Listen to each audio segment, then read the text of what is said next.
தூக்கம் இல்லாமல் போகுதுங்க. தூக்கமே ஒரு பொட்டு தூக்கம் இல்லை. சிந்தனை வந்து எப்படி போகுதுன்னு பார்த்தீங்கன்னா, இங்கே இருக்கக்கூடாது, அங்கே போகணும், இல்லைன்னா இன்னொரு இடத்துக்கு போகுமா, இல்லை நம்ம சூசைட் பண்ணிக்கலாமா, அந்த மாதிரிலாம் அவருக்கு வந்து மைண்டு வந்து தோண ஆரம்பிக்குதுங்க. சுத்தமாக அவருக்கு தூக்கம் இல்லாமல் ஆகிட்டுருக்குங்க. நள்ளிரவு ஆன பிறகு தாங்க 2-3 மணிக்கு அப்புறம் தாங்க அவருக்கு தூக்கம் வருது. தூங்கினாலுமே இந்த 2-3 மணிக்கு மேலே தூங்கினாலுமே பயங்கரமான கனவாக இருக்குங்க.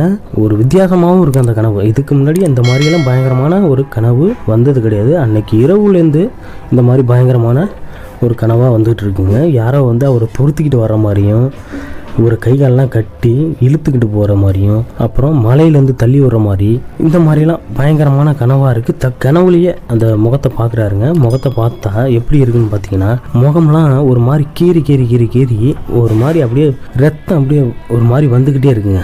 அவருக்கு அந்த மாதிரி அந்த கனவுல அவரு தெரியுதுங்க. இந்த மாதிரியே இருக்குங்க.